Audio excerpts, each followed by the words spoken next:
A muchos ya os lo he dicho personalmente porque nos hemos ido cruzando a lo largo del día por los pasillos, en la sala KPMG, en otras salas, aquí a primera hora de la mañana. Ha sido un día muy interesante y lo que queda, porque todavía queda tiempo y quedan cuestiones y la fiesta esta de las 6 de la tarde, que yo no me había enterado.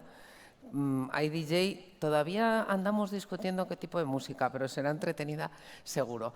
Bien, ¿en qué nos vamos a centrar en los próximos minutos? Pues hemos hablado a primera hora de la mañana de la situación que enfrentan las empresas. Hemos visto previsiones de Producto Interior Bruto y de inflación bastante optimistas. Nos vamos a centrar ahora con esas previsiones de inflación y de crecimiento, cuál es el horizonte de tipos de interés, que es una de las claves fundamentales para gestionar una empresa desde el punto de vista financiero. Pero es que nos hemos centrado en más cuestiones sumamente interesantes. ¿Cuáles son los dos retos y, por tanto, y lo hemos planteado esta mañana, las dos oportunidades, y lo hemos ido viendo en las mesas a lo largo del día? Por un lado, sostenibilidad, inversiones destinadas a hacer empresas más sostenibles, bien porque es necesario desde el punto de vista financiero, pero también porque los públicos con los que se relaciona la empresa lo necesitan y lo piden y lo exigen para seguir manteniendo esa relación. Y por el otro lado, y ahí hemos hecho un desarrollo muy importante, la digitalización, los retos y las oportunidades que plantea la inteligencia artificial. Hace poco me decía Vinicius en la sala de KPMG que esto va a ir muy rápido y que además nos va a aportar muchas más soluciones de las que teníamos previsto. La ciberseguridad, la digitalización, la nube, y todo eso, ¿en qué entorno macroeconómico? Pues eso es en lo que nos vamos a centrar ahora con David Cano, que puede subir, por favor, es socio director de AFI, lleva 25 años en analistas financieros internacionales. Yo creo que no necesita presentación en este congreso porque David ya es un clásico. David, ¿qué tal? Hola, Buenas ¿qué tal? tardes. Buenas El año tardes. pasado decía cuatro bajadas de tipos en 2024 y yo le escuchaba y como respeto mucho su opinión, decía, pues serán 4, pero yo no acabo de ver más de 2. ¿Por cuál vamos? ¿Por la tercera o por la cuarta? Por la tercera ya. Así que tomen nota para la siguiente. Muy David, bien. por favor.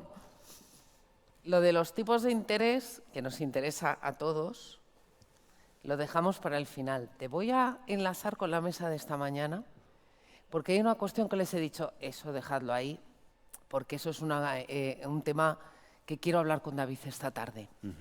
Si algo preocupa a todas las empresas, a los directores financieros, pero a los CEOs, incluso me atrevo a decir que a los ciudadanos, es el nivel de deuda que están alcanzando las grandes economías occidentales. Y podemos pensar todos en España, pero es que estoy pensando en el nivel de deuda en Estados Unidos, que va a ser una de las batallas de la próxima administración. Ya veremos a ver cómo lo resuelve.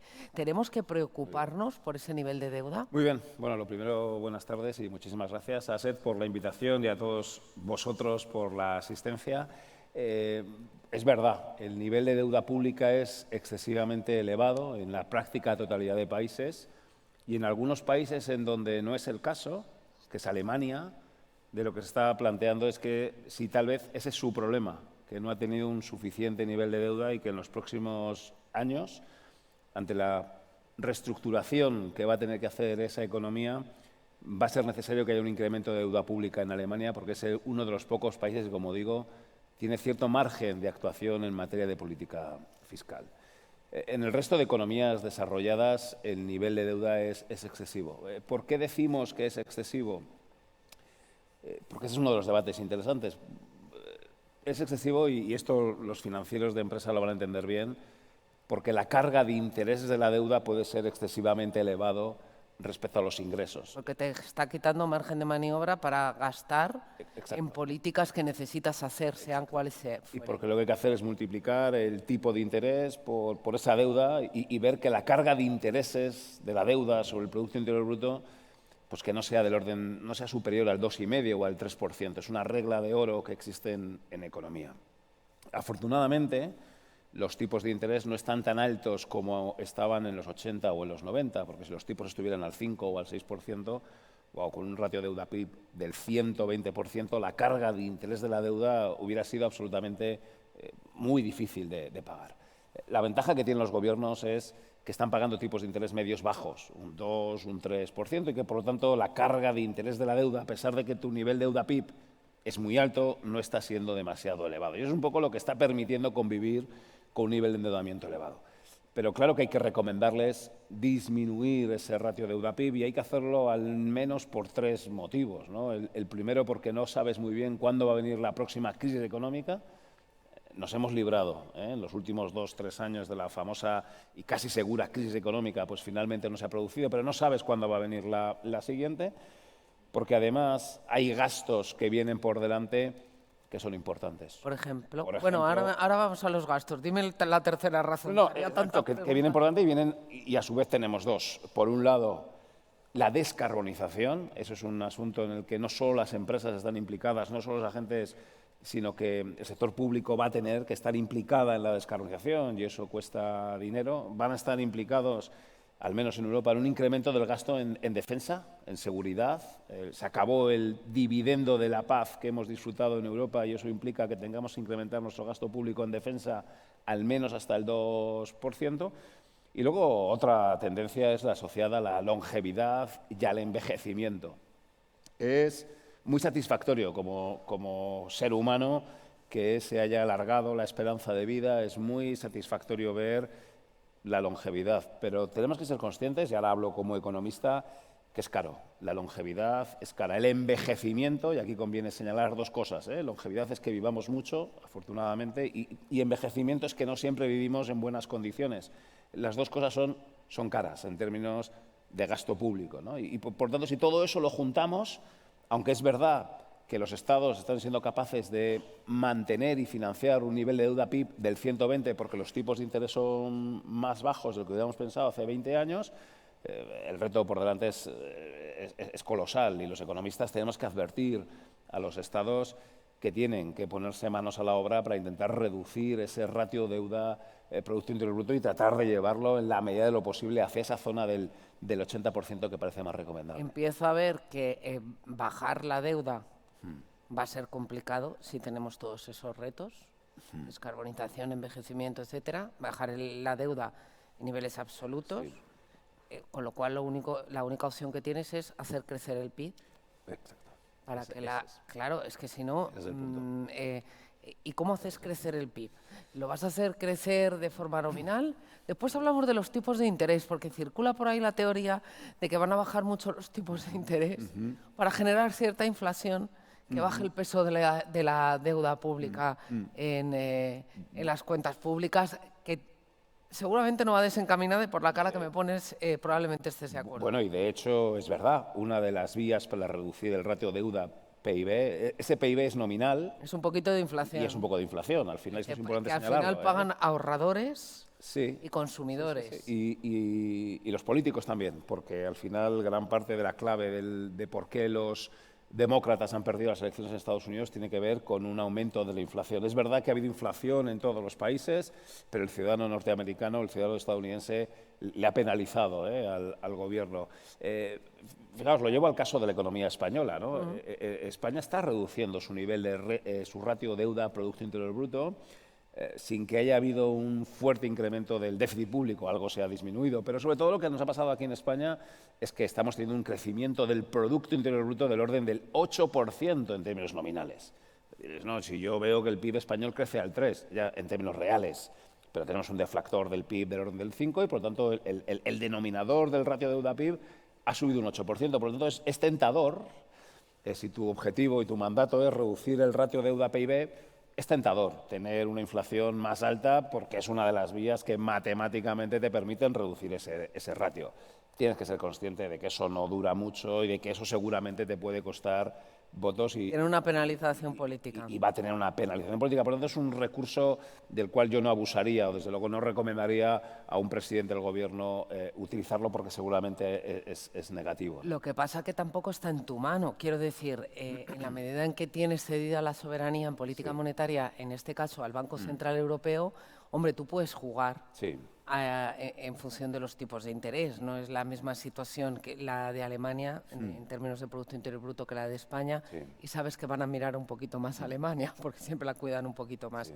Con lo cual, si los tipos van a bajar para intentar que la economía alemana siga respirando, pues a ti te van a generar un poco de inflación y puedes decir, pues igual me vienen bien, pero tu margen de maniobra es estrecho, decide el Banco Central Europeo. Sí, vía política monetaria sí, pero no vía política fiscal. Claro, esto es muy fácil decirlo desde aquí sentado, pero seguramente a una economía como la española, un estímulo monetario como el que está viniendo y como el que va a venir, debería ser contrarrestado con una política fiscal no expansiva, con una política fiscal restrictiva. Eso, evidentemente, como digo, es muy fácil decirlo aquí, pero, con pero hay que ponerse... impuestos y gasto público. Exacto, ¿no? Y eso es un poco lo que tienes que intentar hacer precisamente para que la inflación no se te disparase. Ese es uno de los debates, y es un debate que tenemos los economistas eternamente. Es un debate fascinante. Es un debate fascinante que tiene además su carga, vamos a decir, ideológica y que por lo tanto está muy bien, sí. Es un debate interesante para luego el after work. Yo creo que puede ser un momento interesante para debatir sobre cómo hacer la reducción. Pero donde yo creo que existe consenso es que la mejor forma de reducir el déficit público, la mejor forma de reducir la deuda es vía crecimiento. Y ahí sí que hay un absoluto consenso de que necesitamos crecer. Bueno, no hay absoluto consenso porque hay quien dice que sería mejor que el Producto Interior Bruto, que hemos llegado ya a un nivel que es mejor que el Producto Interior Bruto ya no crezca mucho, ¿no? Hay una tesis, se llama la tesis del decrecimiento, y hay quienes apuestan a que realmente la economía tendría que decrecer. Pero yo creo que existe un mayoritario consenso a la hora de hablar de que tenemos que incentivar el crecimiento económico. Y aquí es donde pongámonos manos a la obra, ¿no? Luego, si quieres, podemos charlar un poco más de... Nos ponemos ya. Vamos a ver, ¿estamos en el nivel de potencial? Porque esta mañana barajábamos opciones de crecimiento, ha sido simplemente la previsión que nos ha dado BBVA, José Ramón Bizmanos. No hemos entrado a profundizar mucho más, dado que era la cuestión que íbamos a tratar aquí, pero era bastante optimista con respecto al Producto Interior Bruto en España. Yo no sé, España no es una isla, el resto de Europa no está en las mismas condiciones, Estados Unidos parece que está mucho más fuerte que Europa en general. Exacto. ¿Qué expectativas de crecimiento tienes tú aquí y en nuestros dos círculos de influencia? No, es verdad que la economía española nos está sorprendiendo a todos. Tenemos que estar revisando, creo que la previsión de BBVA es 2,9, ¿no? Recientemente revisada. También todos estamos viéndonos obligados ante un dinamismo del sector servicios que nos está sorprendiendo a todos y bienvenido sea, ¿no? El problema en la zona euro pues lo tiene Alemania, lo tiene una economía que tiene una industria y que tiene, sí, una industria, un sector industrial de bienes de equipo que se ha quedado obsoleto, que además también ha perdido mucha competitividad internacional asociado a un encarecimiento de la energía que no estaba previsto hace unos cuantos meses o unos cuantos años, que además ha optado por un mix energético, bueno, pues que seguramente ha sido desafortunado, y el cierre de la energía nuclear, bueno, pues evidentemente le está costando mucho a la economía alemana. Un crecimiento potencial en la zona euro debería ser en la zona del 2%. Y es un crecimiento que yo creo que todos firmaríamos. Seguramente el de Estados Unidos es un poco mayor, porque pueden llegar a crecer a un 2,5%. Y esas diferencias tienen mucho que ver con el incremento de la productividad, que a su vez tiene mucho que ver con la dotación tecnológica que tengas en tu economía, ¿no? Podríamos buscar muchas variables que explican el mejor desempeño de la economía de Estados Unidos, pero una clave tiene que ver con la mayor intensidad tecnológica, ¿no? El gran motor del crecimiento de la economía de Estados Unidos, dejadme que simplifique, es Silicon Valley. Ahí si el área euro hubiera tenido Silicon Valley, ahí si Estados Unidos no hubiera tenido Silicon Valley, seguramente el mejor desempeño relativo de la economía estadounidense no hubiera sido tan importante. Y esto lo sabe China, ¿no? En este nuevo cambio del patrón de crecimiento, en donde China ya se ha olvidado de crecer al 10% e intenta crecer al 5%, es consciente de que ya no puede crecer como lo hacía antes, vía exportaciones, y ni siquiera atrayendo industria ante unos costes de la mano de obra más barato. Es la tecnología, o sea, la gran palanca del crecimiento económico, lo que te va a permitir tener un mayor avance del Producto Interior Bruto, se llama tecnología. Y ahí es donde dudamos si la zona euro llega demasiado tarde. Y eso es un poco ¿Han llegado antes los chinos que la zona euro, han que llegado partíamos antes los con chinos ventaja? han llegado mucho antes los chinos que la zona euro. Cuidado porque los chinos no han alcanzado a Estados Unidos. De que podemos criticar a ciertas cosas a la economía de Estados Unidos, pero hay muchas tecnologías que ellos siguen siendo los líderes. Es verdad que en otras tecnologías China puede estar cerca o incluso haber superado algo en Estados Unidos, pero la potencia número uno en tecnología hoy se llama China, se llama Estados Unidos, y China hoy tiene un problema claro que se llama la capacidad de manufactura y de diseño de los chips. Ahí depende de qué fuente mires, pero hay quien habla de 5 o 6 años de retraso de lo que tiene la economía china respecto a lo que tiene la economía de Estados Unidos. Y que por mucho que China intenta correr, corre más Estados Unidos y que por lo tanto esa distancia se mantiene o incluso se cierra. Es verdad que en Europa tenemos algunas ventajas en algunas tecnologías, ¿no? Lo que puede tener que ver con energías renovables, energías limpias, hidrógenos y demás. Pero esa tecnología más puntera, ahí claramente No nos va a dar una ventaja competitiva. desde luego que no nos la da, es más, nos provoca una desventaja competitiva que es la principal, diría, clave del por qué estamos yendo peor. Que esa desventaja competitiva seguramente no se va a cerrar por mucho estímulo monetario que tengamos. Es decir, al final, si el Banco Central Europeo nos pone los tipos de interés en el 0 o en el 1%, seguramente no sea suficiente para que podamos desarrollar una planta de manufacturas de chips, en donde seguramente necesitemos otro tipo de cosas. Vamos a ir ahí, porque entiendo que de forma tangencial estás empezando a acercarte al plan Draghi. Entonces, como nos va a llevar tiempo y creo que hay mucho interés por conocer el plan Draghi, las oportunidades que ofrece, veremos a ver si la nueva Comisión Europea lo pone en marcha, pero el hecho de que Ursula von der Leyen le haya encargado a Mario Draghi que haga ese plan, el hecho de que nos hayan dejado claro que esta legislatura se va a mantener el Pacto Verde, pero no van a ser tan ambiciosos, entre otras cosas porque las fábricas de automóviles no están preparadas para cumplir los plazos de tiempo y que hay que invertir en industria porque hemos perdido el tren de la carrera industrial, indica que vamos a dedicarle tiempo a eso. Entonces, para cerrar el lugar de Europa en el mundo, sí me gustaría, has hecho referencia a China, que ha tenido ciertos problemas, o sea, es una economía resfriada con algunos sectores como el inmobiliario que han pasado muy malos momentos. Y Estados Unidos, que inicia una nueva era, la era Trump, y dices, va a ser lo mismo que lo que fue. Nos decía esta mañana Juan Verde, pues no tienes nada más que fijarte en lo que hizo como para saber lo que va a hacer. Y dices, ya, pero ahora viene aprendido. Claro. Y entonces viene aprendido sabiendo cómo saltarse todas las trabas que le puede poner una administración en un momento dado cuando llega a la Casa Blanca. De hecho, ya está poniendo en marcha medidas y con intención de... que yo no sé en qué le beneficia eso a Estados Unidos, sinceramente, porque al final puedes tener un beneficio a corto, pero a largo plazo te perjudica, con intención de volver a poner aranceles, no sé si para protegerse de quién, porque Europa no parece una amenaza. Y por el otro lado, y nos lo decía Juan Verde también, Estados Unidos no puede seguir fabricando en China todo lo que necesita porque le hace extremadamente dependiente. Entonces, en ese juego de dependencias entre China y Estados Unidos, que ya veremos dónde le deja a Europa después, ¿qué escenario prevés tú? ¿Cuál crees que es el más probable?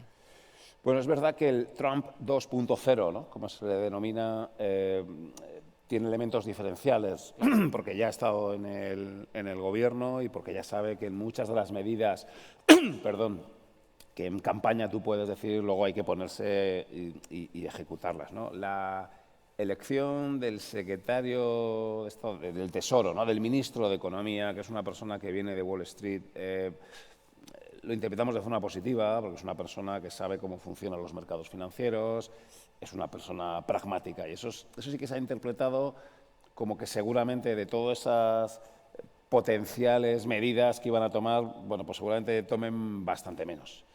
Y porque yo entiendo que este secretario de Estado le dirá a Trump que la imposición de aranceles en el más corto plazo provoca inflación y que muchos estadounidenses han decidido echar de la Casa Blanca a los demócratas porque ha habido inflación y que, por lo tanto, se sentirían muy decepcionados si lo primero que ven en los primeros 5 o 6 meses de gobierno de Trump es ese incremento de la inflación, ¿no? Por lo tanto, de la aceituna, si hay alguno por aquí, tranquilo. Algo habrá, evidentemente, pero me parece que es más un arma de negociación para una reivindicación que aquí podemos entender que Estados Unidos tiene razón.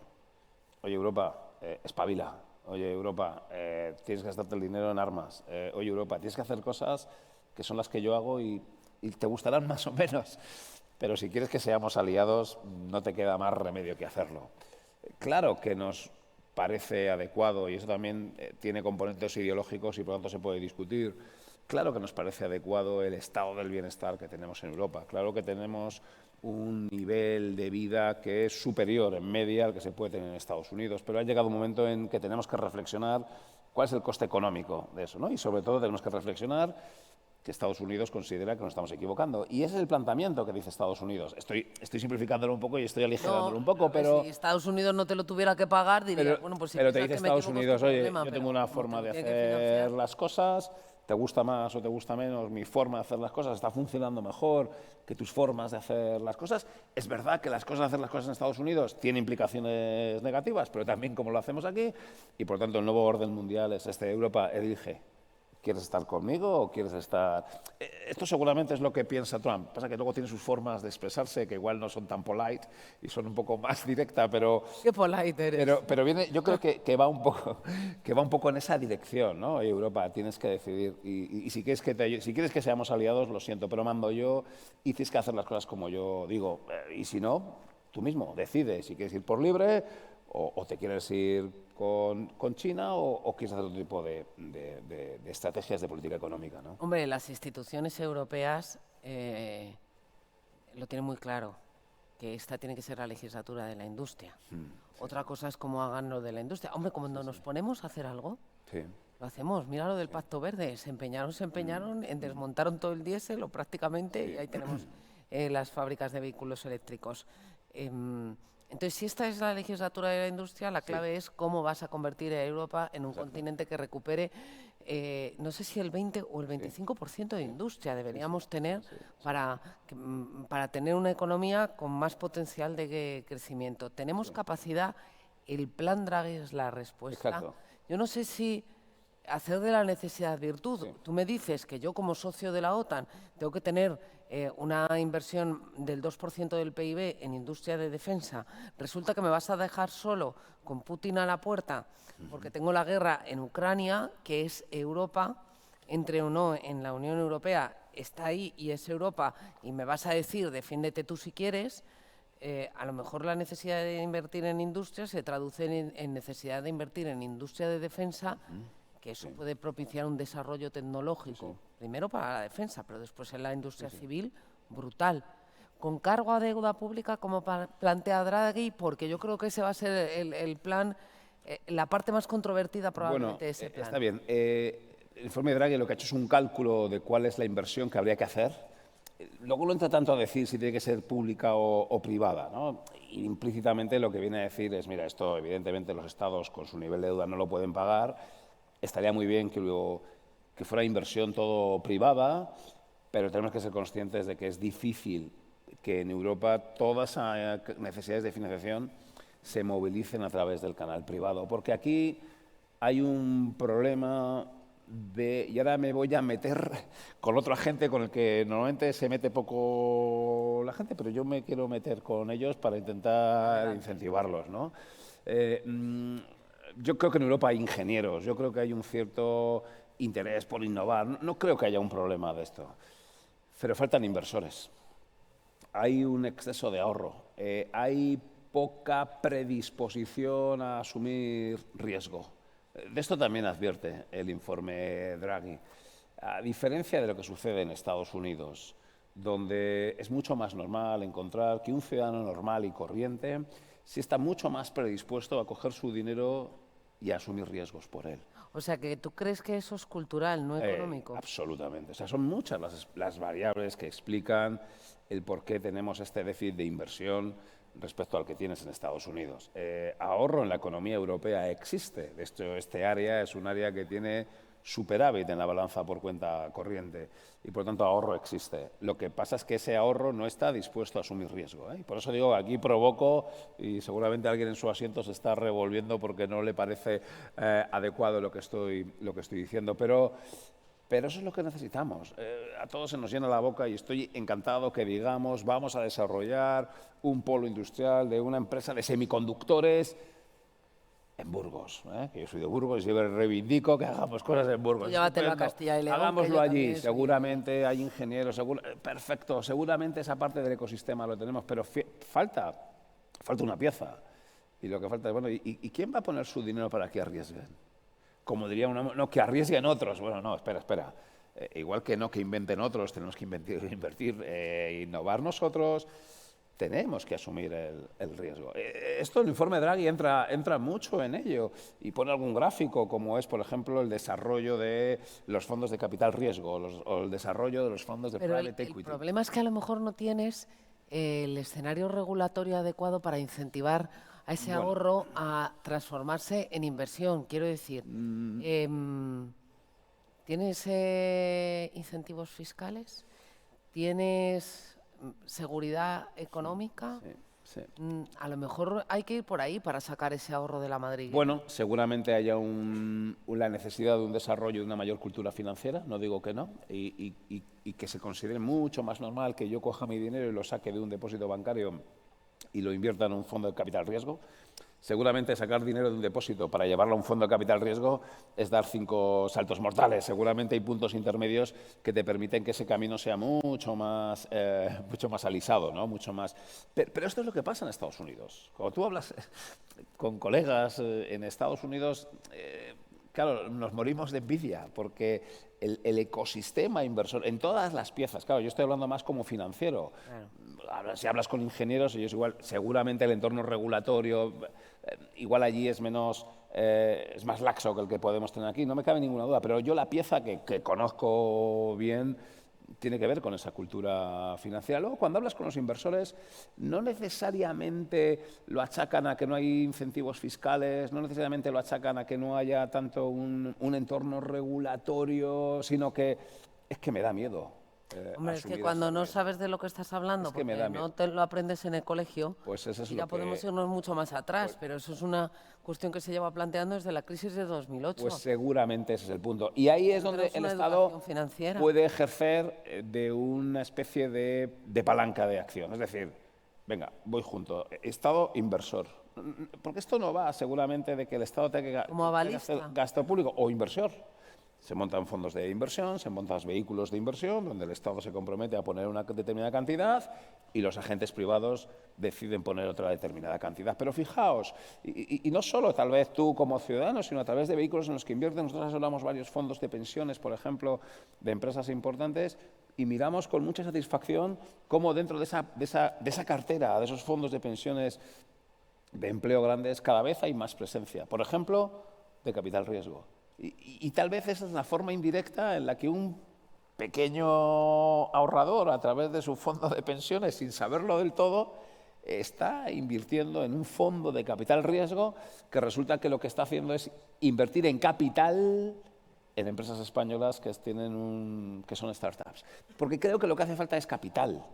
No creo que haga falta financiación. Y por aquí también voy a defender a los bancos. Es que no tengo tan claro que un banco tenga que asumir riesgo en el capital de una startup. Si lo que pretendemos es que sean los bancos los que asuman el riesgo para el equity de una startup, evidentemente el banco podrá asumir riesgo para una financiación en una gran compañía, evidentemente, pero no tengo del todo claro, pero claro, luego queremos también que no haya sustos con la solvencia bancaria. Entonces, tú le puedes pedir al banco que tenga unos fondos propios súper fuertes, que sean súper resistentes para que nuestros depósitos estén garantizados, bla, bla, bla, y al mismo tiempo le pidas que asuma riesgo invirtiendo en el capital de una startup. No, en el capital de una startup tenemos que invertir los ahorradores, y los ahorradores tenemos que transformarnos y tenemos que estar dispuestos a asumir riesgo, porque si no, insisto, es muy fácil decir, hay que desarrollar la industria, porque el diagnóstico está claro.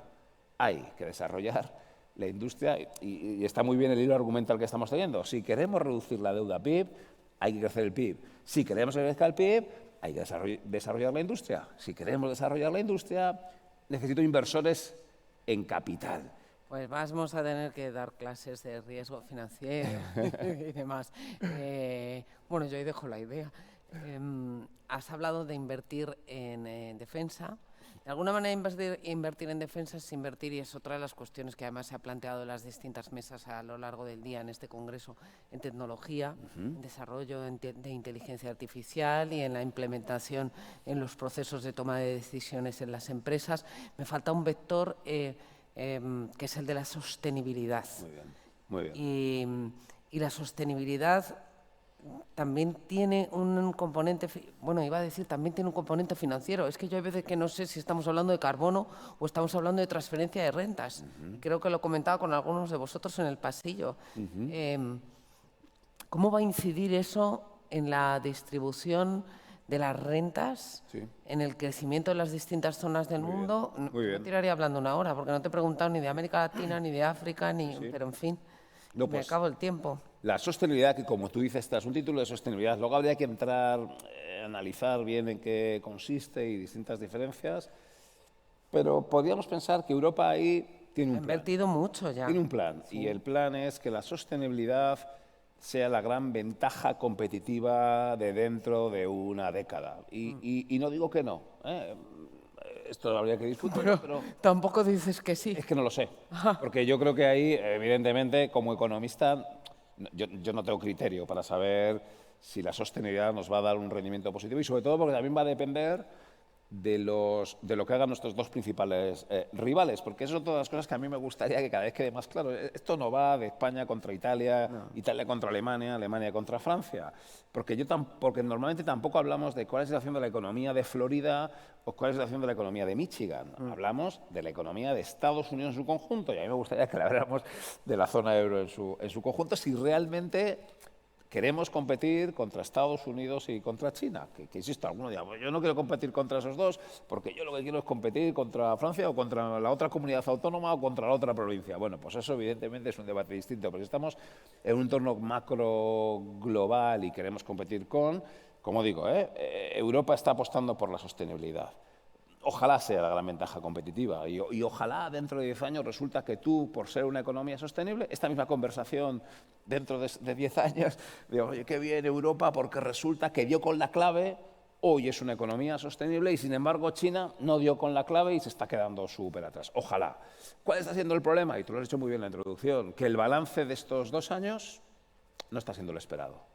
Que el balance de estos 2 años, lo que estamos viendo, es que no solo no está siendo una ventaja competitiva, sino que está siendo una desventaja competitiva. Es un lastre está para siendo la un lastre. industria. Entonces, Comisión Europea y el informe Draghi también lo dice muy bien. Oye, espera, vamos a replanteárnoslo porque nos ha pillado en un momento de guerra por aquí, nos ha pillado en un momento de no sé qué, nos ha pillado con que Estados Unidos va a llevar una política económica que no es pro. Estados Unidos va a lo suyo y el que quiera sumarse bien, pero no va a estar esperándote ni ayudándote. Wow, entonces vamos a reflexionar un poco, porque a ver si esta estrategia nuestra de ganar ventaja competitiva asociada a la sostenibilidad hay que hacerla a otro ritmo. Y ese es el punto en el que estamos. Pues parece que se han dado cuenta. Yo te haría 1000 preguntas más, pero mira, se nos ha acabado el tiempo. Sí te voy a hacer una última pregunta. Cuando te saludaba aquí decía, el año pasado nos dijo que iban a bajar los tipos de interés 4 veces, y es que lo has clavado. Para todo nuestro público, que son directivos financieros, dales 1, 2, 3 claves de lo que puede ocurrir y de lo que tienen que tener en cuenta en su día a día de la gestión los próximos 12 meses. Pues fíjate, la variable tipo de interés, que al final es la más, o de las más relevantes, de la que nosotros podemos tener un poquito más de criterio, la buena noticia es que los tipos de interés van a bajar, ¿no? Y podemos pensar que los tipos del Banco Central Europeo se pueden situar en la zona del 2%, y eso pues evidentemente es una noticia positiva. Es verdad que ya el Euribor 12 meses está en el 2,40, pero bueno, todavía nos puede bajar otros 40 puntos básicos, por lo tanto, los costes financieros el próximo ejercicio van a ir reduciéndose. Por otro lado, y es una de las preguntas que también se nos hace, aquí hay mucho banquero, efectivamente la posición por la que atraviesa en general la solvencia de la banca europea en estos momentos es súper beneficiosa, es súper favorable y es un elemento que es francamente positivo y que por lo tanto lo valoramos de forma positiva. Y la tercera elemento, y es lo que también, y en línea con lo que he estado comentando antes, y que es compatible con la financiación bancaria y es la financiación vía mercados de capitales, ¿no? Yo creo que aquí hay un elemento que igual es muy técnico, pero me gustaría señalarlo, por ejemplo, cómo se está abriendo el mercado de los pagarés corporativos. Y es verdad que hay compañías que están levantando en pagarés 100 millones de euros y lo están haciendo a tipos de interés de apenas el 3,5%, pero también hay otras compañías que están levantando un par de millones, 3, 4 o 5 millones. Creo que ahí hay una serie de elementos positivos dentro del mercado de capitales que hace que para ese director financiero pueda considerarlo. Y luego, la última también, y en línea con lo que comentábamos antes, bueno, pues el cierto dinamismo que estamos volviendo a ver en esos fondos de capital riesgo, en eso que llamamos mercados privados, y yo sí que aconsejo a los directores financieros que en esa estructura del pasivo de su compañía se planteen, ¿verdad?, que hay otras formas de captar financiación que son complementarias y que son un poco lo que sucede en Estados Unidos. Y es por eso por lo que en muchas ocasiones decimos al director financiero que tenga más esa visión estratégica, ¿no? Y que cuando al final en un consejo, oye, ¿cuál debe ser la estructura financiera de nuestra compañía?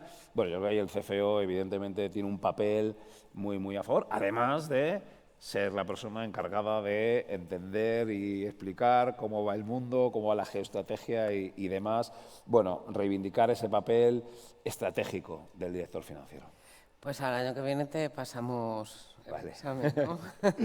Bueno, Muy bien. David, un placer siempre. Nada, escucharte. muchísimas gracias. Yo Muchísimas creo que lo podéis corroborar. Muchas gracias. Gracias. Muchas gracias. No volvemos a este salón